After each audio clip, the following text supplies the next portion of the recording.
आज मुझे जम्मू कश्मीर के 2 लाभार्थियों से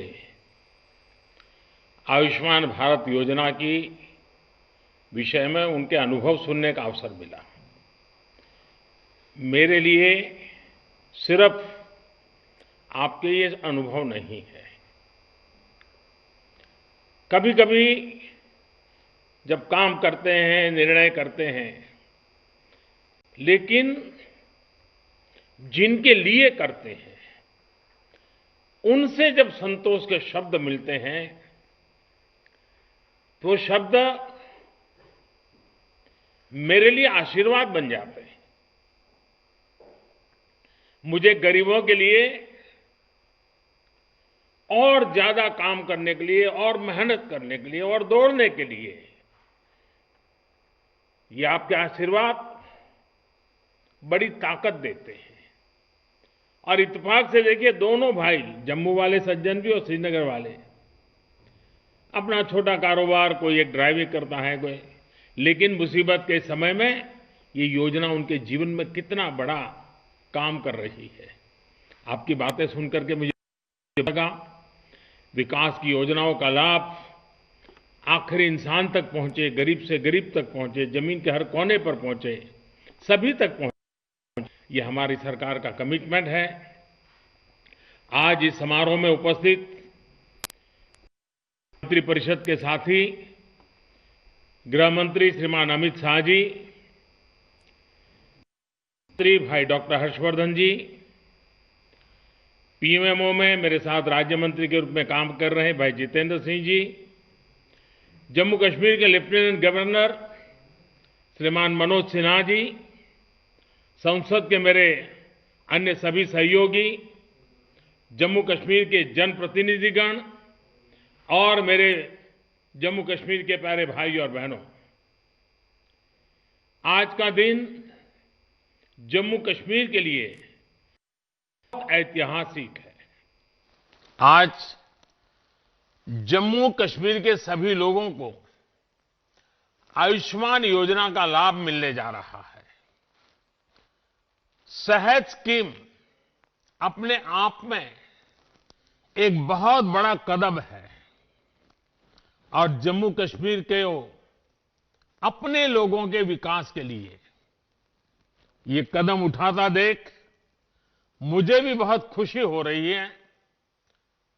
और इसलिए श्रीमान मनोज सिन्हा जी और उनकी पूरी टीम को, सरकार के सभी मुलाजिम को, जम्मू कश्मीर के नागरिकों को मेरी तरफ से बहुत बहुत बधाई है। वैसे मेरी इच्छा थी कि ये कार्यक्रम कल ही हो। अगर 25 तारीख को अटल जी के जन्मदिन पर हो पाता, लेकिन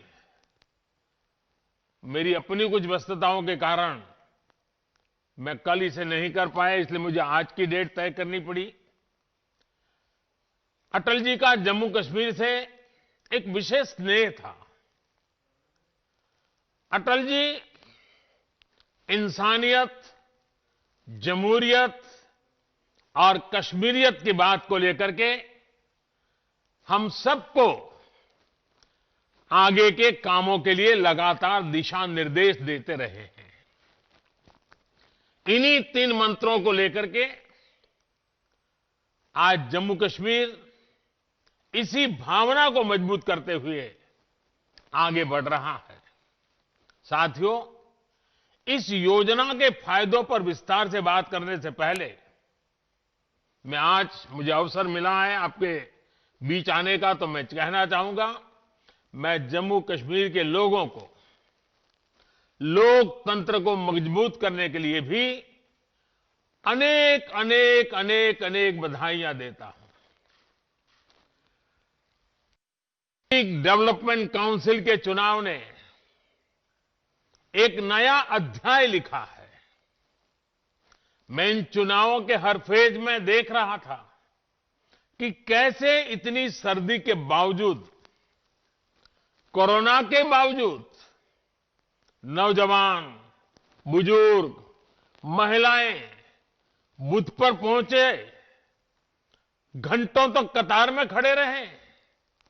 जम्मू कश्मीर के हर वोटर के चेहरे पर मुझे विकास के लिए, डेवलपमेंट के लिए एक उम्मीद नजर आई, उमंग नजर आई। जम्मू कश्मीर के हर वोटर की आंखों में मैंने अतीत को पीछे छोड़ते हुए बेहतर भविष्य का विश्वास भी देखा।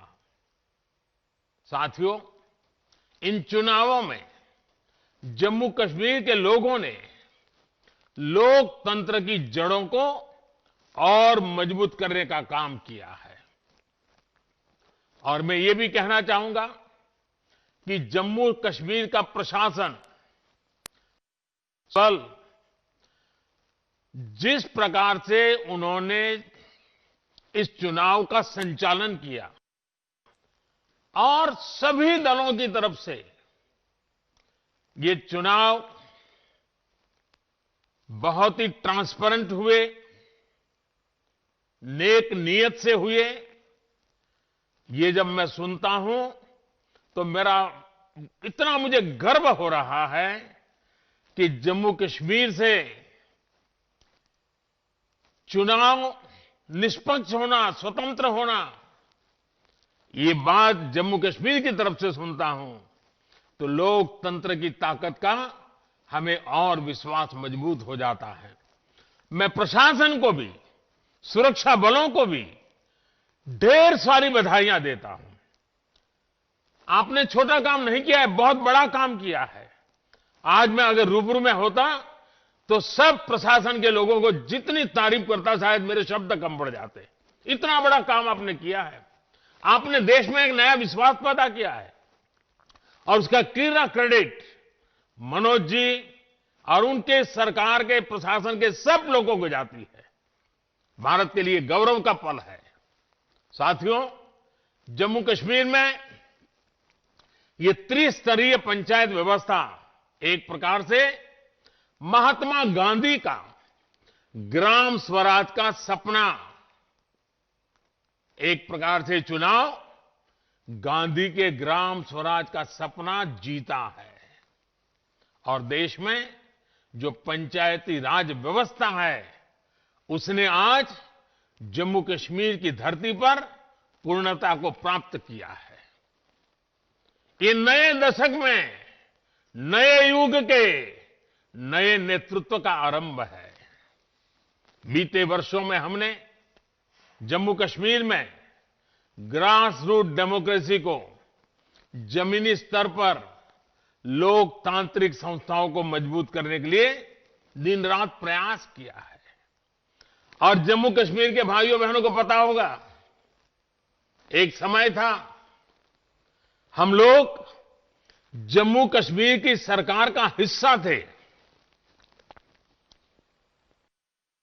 उप मुख्यमंत्री थे, हमारे मंत्री थे, लेकिन हमने उस सत्ता सुख को छोड़ दिया था। हम सरकार से बाहर आ गए थे। किस मुद्दे पर आए थे आपको मालूम है ना?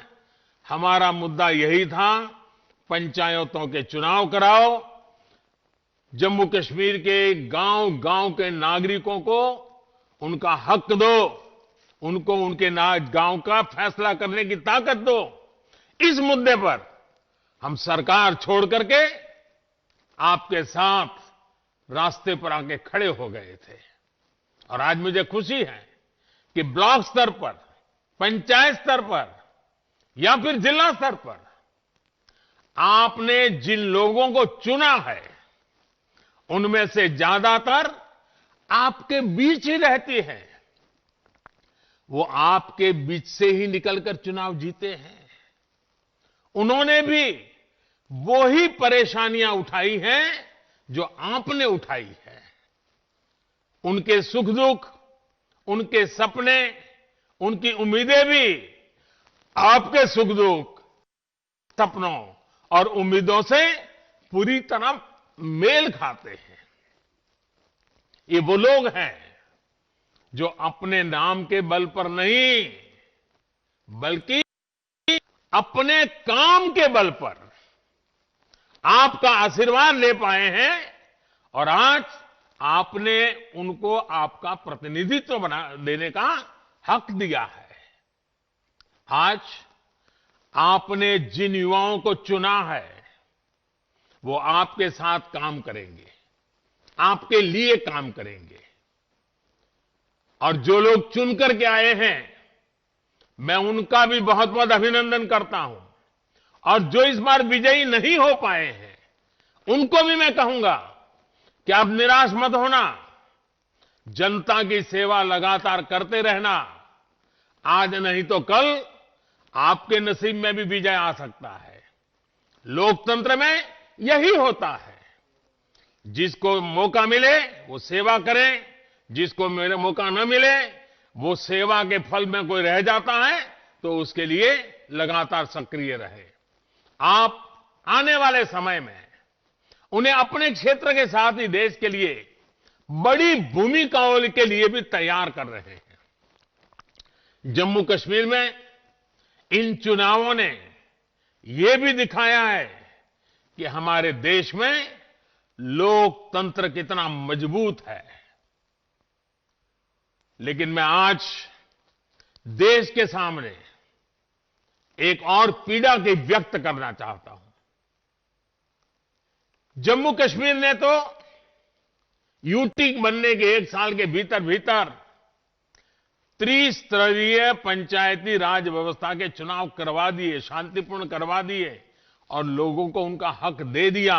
अब यही चुने हुए लोग जम्मू कश्मीर के अपने गांवों का, अपने जिले का, अपने ब्लॉक का भविष्य तय करेंगे। लेकिन दिल्ली में कुछ लोग सुबह शाम आए दिन मोदी को कोसते रहते हैं, टोकते रहते हैं, अपशब्दों का प्रयोग कहते हैं और आए दिन मुझे लोकतंत्र सिखाने के लिए रोज नए नए पाठ बताते रहते हैं। मैं उन लोगों को जरा आज आईना दिखाना चाहता हूं। ये जम्मू कश्मीर देखिए, यूटी बनने के इतने कम समय में त्रिस्तरीय पंचायती राज व्यवस्था को स्वीकार करके काम आगे बढ़ाया। लेकिन दूसरी ओर विडंबना देखिए, पुडुचेरी में सुप्रीम कोर्ट के आदेश पंचायत और म्युनिसिपल इलेक्शन नहीं हो रहे हैं और जो मुझे यहां रोज लोकतंत्र के पाठ पढ़ाते हैं ना, उनकी पार्टी वहां राज कर रही है। आप हैरान होंगे, सुप्रीम कोर्ट ने 2018 में दिया था, लेकिन वहां जो सरकार है जिसका लोकतंत्र पे जरती पर भरोसा नहीं, इस मामले को लगातार टाल रही है। साथियों, पुडुचेरी में दशकों के इंतजार के बाद साल 2006 में लोकल बॉडी पॉल्स चुनाव हुए थे। इस चुनाव में गए, उनका कार्यकाल 2012 में ही खत्म हो चुका है। कुछ राजनीतिक दलों की कथनी और करनी में कितना बड़ा है, लोकतंत्र के प्रति वो कितना गंभीर है, इस बात से भी पता चलता है। इतने साल हो गए, पुडुचेरी में पंचायत वगैरह चुनाव नहीं होने दिए जा रहे हैं। भाइयों और बहनों, केंद्र सरकार ये लगातार कर रही है कि गांव के विकास में गांव के लोगों की भूमिका सबसे ज्यादा रहे। प्लानिंग से लेकर अमल और देखरेख तक पंचायती राज से जुड़े संस्थानों को ज्यादा ताकत दी जा रही है।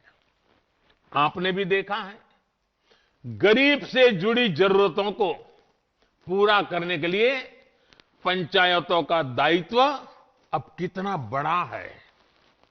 इसका लाभ जम्मू कश्मीर में देखने को भी मिल रहा है। जम्मू कश्मीर के गांव-गांव में बिजली पहुंची है। यहां के गांव आज खुले में शौच से मुक्त हो चुके हैं। गांव-गांव तक सड़क पहुंचाने के लिए मनोज जी के नेतृत्व में पूरा प्रशासन कठिनाइयों के बीच भी बहुत तेजी से काम पर लगा हुआ है। हर घर जल पहुंचाने का मिशन जम्मू कश्मीर में तेजी से आगे बढ़ रहा है। अगले 2-3 साल में राज्य के हर घर तक पाइप से पानी पहुंच जाए, इसके लिए प्रयास किए जा रहे हैं। जम्मू कश्मीर में लोकल गवर्नेंस का मजबूत होना डेवलपमेंट के कामों में ये बहुत बड़ी तेजी लाएगा। साथियों, आज जम्मू कश्मीर के लोगों का विकास हमारी सरकार की सर्वोच्च प्राथमिकताओं में से एक है। चाहे वो महिला सशक्तिकरण हो, युवाओं के लिए अवसर की बात हो, दलितों, पीड़ितों, शोषितों, वंचितों के कल्याण का लक्ष्य हो, या फिर लोगों के संवैधानिक और बुनियादी, हमारी सरकार राज्य की भलाई के लिए हर फैसले ले रही है। आज पंचायती राज जैसी संस्थाएं उम्मीद के इसी सकारात्मक संदेश को बढ़ा रही है।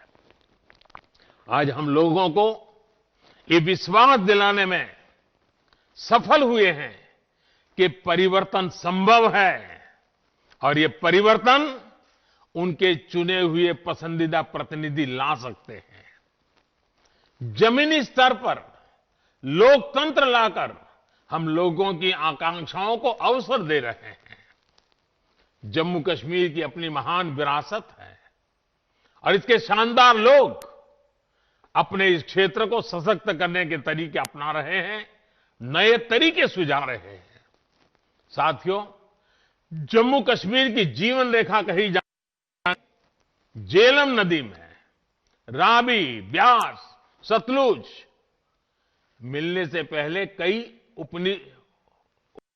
भी मिलती है और फिर ये सारी नदियां महान से समा जाती हैं। महान सिंधु नदी हमारी सभ्यता, हमारी संस्कृति और विकास यात्रा का पर्याय है। इसी तरह विकास की क्रांति भी उपनदियां, सहायक नदियां की तरह ही कई धाराओं में आती है और फिर बड़ी धारा बन जाती है। इसी सोच के साथ हम स्वास्थ्य के क्षेत्र में भी परिवर्तन लाने की कोशिश कर रहे हैं। हमारी सरकार ने कई छोटी धाराओं की तरह कई योजनाओं की शुरुआत की है और सबका एक ही लक्ष्य है, स्वास्थ्य के क्षेत्र में क्रांतिकारी बदलाव लाना। जब हमने उज्ज्वला योजना के तहत देश की बहनों को, बेटियों को गैस कनेक्शन दिया, तो इसे सिर्फ ईंधन पहुंचाने की एक योजना के तौर पर नहीं देखा जाना चाहिए। हमने इसके जरिए अपनी बहनों, बेटियों को से मुक्ति दिलाई, पूरे परिवार की स्वास्थ्य को सुधारने का प्रयास किया है।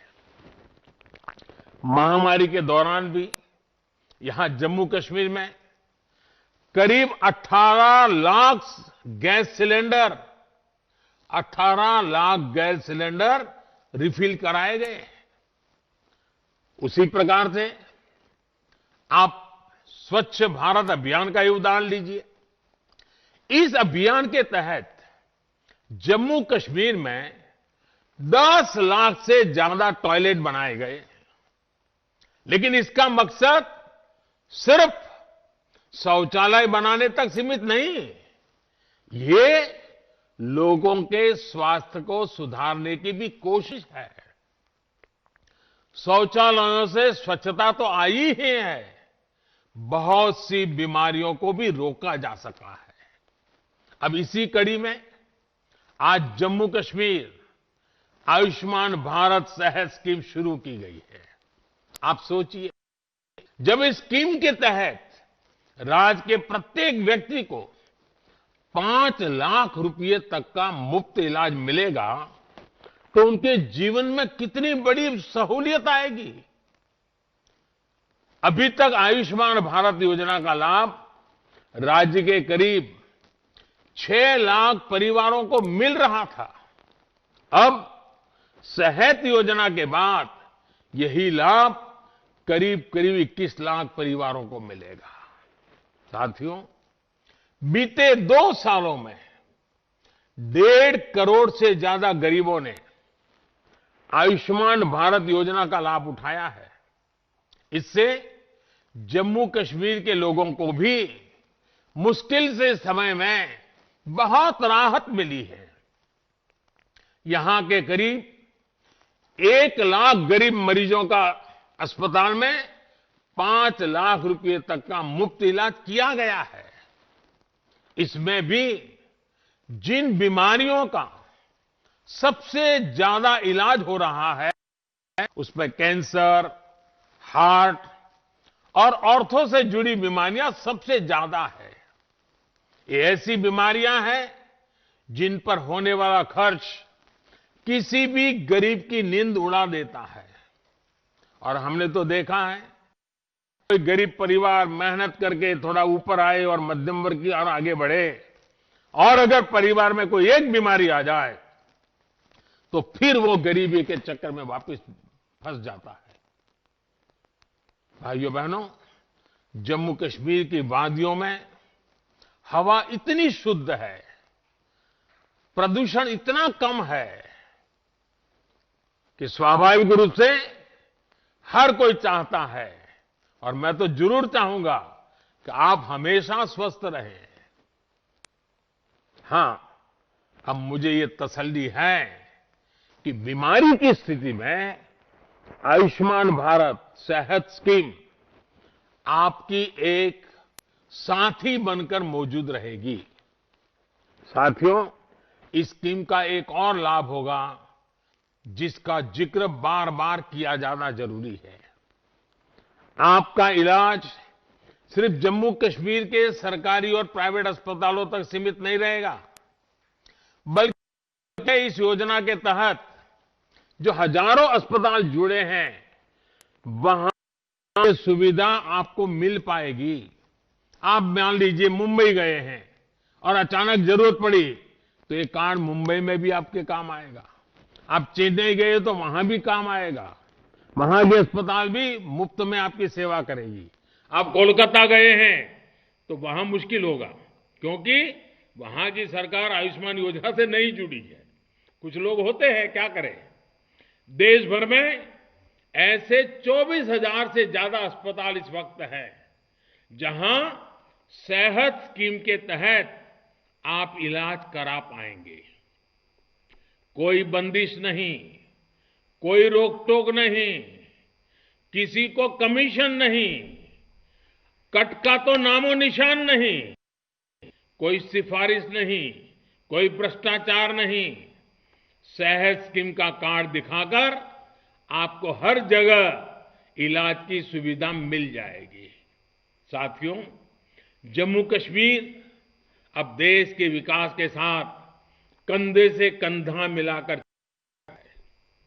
कोरोना को लेकर भी जिस तरह राज्य में काम हुआ है वो प्रशंसनीय है। मुझे बताया गया है कि 3,000 से ज्यादा डॉक्टर, 14,000 से ज्यादा पैरामेडिकल स्टाफ, आशा कार्यकर्ता दिन रात जुटे रहे और अब भी जुटे हुए हैं।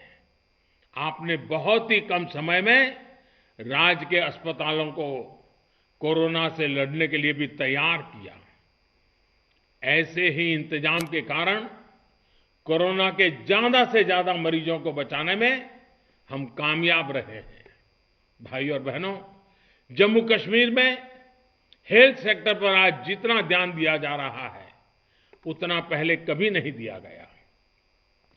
आयुष्मान भारत योजना के तहत राज्य में 1100 से ज्यादा हेल्थ एंड वेलनेस सेंटर बनाने का लक्ष्य है। इसमें से 800 से ज्यादा पर काम पूरा हो चुका है।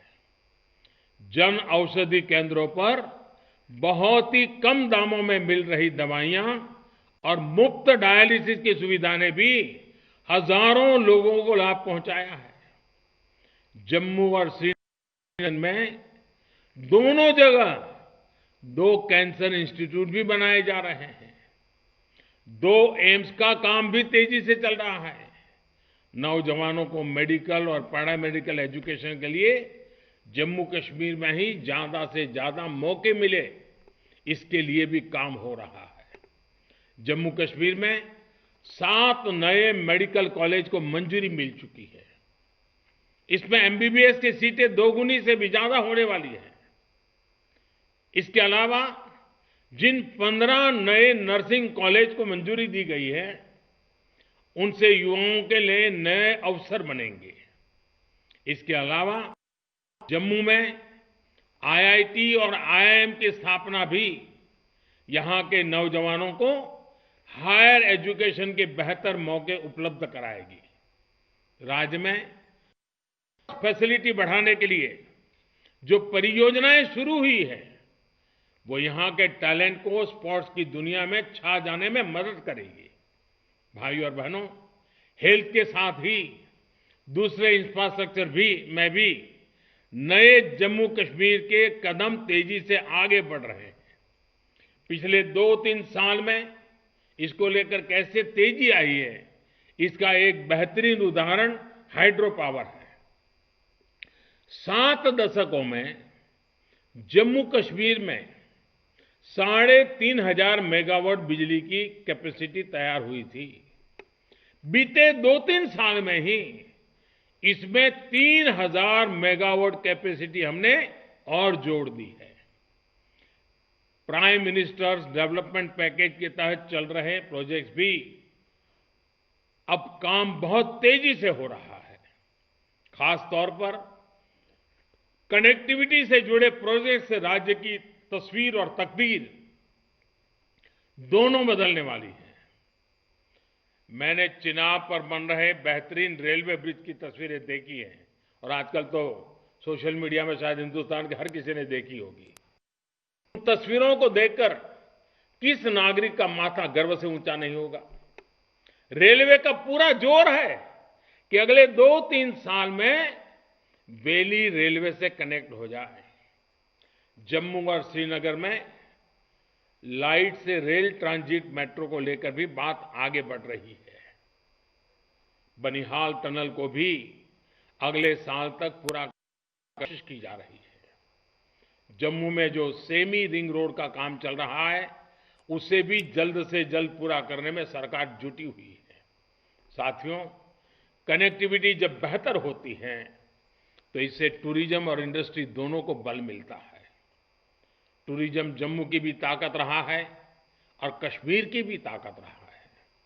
कनेक्टिविटी की जिन योजनाओं पर सरकार काम कर रही है, उसमें जम्मू को भी लाभ होगा और कश्मीर को भी लाभ होगा। कालीन से लेकर केसर तक,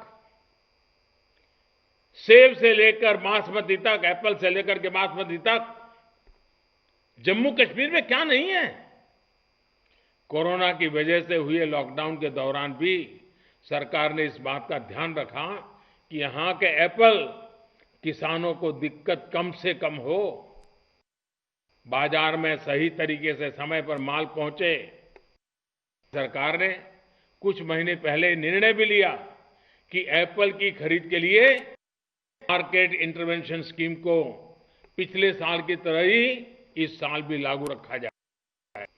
इसके तहत सरकार द्वारा एप्पल की खरीद नाफेड के माध्यम से और सीधे किसानों से की जा रही है।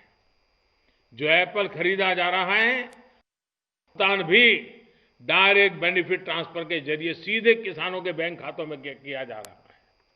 इस स्कीम के तहत 12 लाख मैट्रिक टन एप्पल खरीदा जा सका है और ये जम्मू कश्मीर के किसानों को एक प्रकार से बहुत बड़ी हमारी सरकार ने नाफेड को इस बात के लिए भी स्वीकृति दी है कि वो 2 करोड़ रुपए की सरकारी गारंटी का उपयोग कर सके। एप्पल की खरीद के लिए आधुनिक मार्केटिंग प्लेटफॉर्म उपलब्ध कराने के लिए ट्रांसपोर्टेशन की सुविधा सरकार ने लगातार प्रगति की है।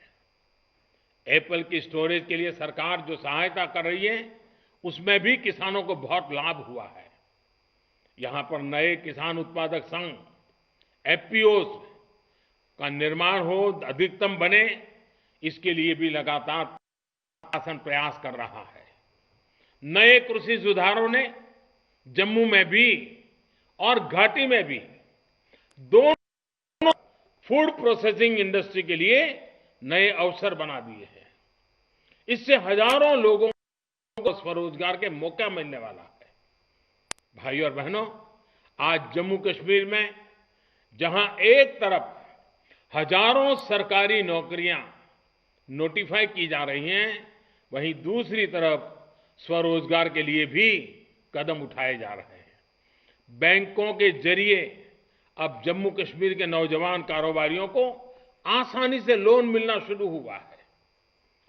इसमें भी हमारी बहनें जो सेल्फ हेल्प ग्रुप से जुड़ी हैं, वो ज्यादा से ज्यादा संख्या में आगे आ रही हैं। साथियों, पहले देश के लिए अधिकतर जो स्कीम बनती थी, जो कानून बनते थे, उनमें लिखा होता था एक्सेप्ट J&K। अब ये इतिहास की बात हो चुकी है। शांति और विकास के जिस मार्ग पर जम्मू और कश्मीर बढ़ रहा है, उसने राज्य में नए उद्योग के आने का मार्ग भी बनाया है। आज जम्मू कश्मीर आत्मनिर्भर भारत अभियान में अपना योगदान दे रहा है। पहले 170 से ज्यादा सेंट्रल लॉ जो पहले एप्लीकेबल नहीं थे, वो अब एडमिनिस्ट्रेशन का हिस्सा है। जम्मू कश्मीर के नागरिकों का हक का अवसर है। साथियों, हमारी सरकार के फैसलों के बाद जम्मू कश्मीर के गरीब सामान्य वर्ग को आरक्षण का लाभ मिला है। पहली बार पहाड़ी लोगों को आरक्षण का लाभ मिला है। अंतर्राष्ट्रीय सीमा पर रहने वालों को भी 4% आरक्षण का लाभ हमारी सरकार ने दिया है। फॉरेस्ट एक्ट लागू होने से भी लोगों को नए अधिकार मिले हैं। इससे गुजर, बकरवाल, अनुसूचित जनजातियां और पारंपरिक रूप से जंगलों के आसपास रहने वालों को जंगल की जमीन के इस्तेमाल का कानूनी अधिकार मिला है। अब किसी के साथ भी भेदभाव की गुंजाइश नहीं है। जम्मू कश्मीर में दशकों से रह रहे साथियों को डोमिसाइल सर्टिफिकेट भी दिए जा रहे हैं। यही तो है सबका साथ, सबका विकास, सबका विश्वास। साथियों, सीमा पर होने वाली शेलिंग हमेशा से चिंता का विषय रही है। शेलिंग की समस्या के समाधान के लिए बॉर्डर पर बंकर बनाने का काम तेज गति से किया जा रहा है। सांबा, पूंछ, जम्मू, कठुआ और राजौरी जैसे संवेदनशील जगहों पर बड़ी तादाद में न सिर्फ बंकर बनाए गए हैं, बल्कि नागरिकों के सुरक्षा के लिए सेना और सुरक्षा बलों को भी खुली छूट दी गई है। साथियों, हमारे देश में जिन लोगों ने दशकों तक शासन किया, उनकी एक बहुत बड़ी भूल ये भी रही है कि उन्होंने देश के सीमावर्ती यानी सीमा के पास के इलाकों के विकास को पूरी तरह नजरअंदाज किया। उनकी सरकारों की इस मानसिकता के ने जम्मू कश्मीर को या नॉर्थ ईस्ट हो, इन क्षेत्रों को पिछड़ेपन में रहने के लिए मजबूर कर दिया। जीवन की बुनियादी जरूरतें, एक सम्मानजनक जीवन की जरूरत है, विकास की जरूरत है, यहां के सामान्य मानवीय तक उतनी पहुंची ही नहीं जितनी पहुंचनी चाहिए थी। ऐसी मानसिकता कभी भी देश का संतुलित विकास नहीं कर सकती। ऐसी नकारात्मक सोच की हमारे देश में कोई जगह नहीं, न सीमा के पास न सीमा से दूर। हमारी सरकार की प्रतिबद्धता है कि देश का कोई भी क्षेत्र विकास की धारा में अब और वंचित नहीं रहेगा। ऐसे क्षेत्रों में लोगों का बेहतर जीवन भारत की एकता और अखंडता की भी मजबूती देगा। साथियों, देश के हर क्षेत्र का विकास हो, जम्मू का विकास हो, कश्मीर का विकास हो, हमें निरंतर इसके लिए काम करना है। एक बार फिर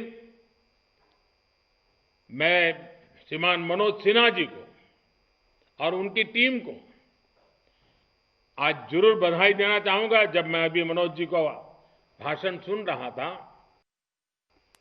कितने काम उन्होंने गिनाए और जम्मू कश्मीर के लोगों के बीच में खड़े रह करके गिनाए।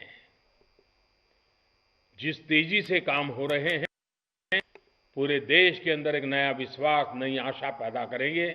और मुझे विश्वास है जम्मू कश्मीर के नागरिकों का कई दशकों का जो काम अधूरा रहा है, वो मनोज जी और वर्तमान की प्रशासन टीम के माध्यम से अवश्य पूरा होगा, समय से पहले पूरा होगा, ऐसा मेरा पूरा विश्वास है। एक बार फिर आप सभी को सेहत स्कीम के लिए, आयुष्मान भारत योजना के लिए बहुत बहुत बधाई देता हूं। माता वैष्णो देवी और बाबा अमरनाथ की कृपा हम सब पर बनी रहे, यही अपेक्षा के साथ बहुत बहुत धन्यवाद।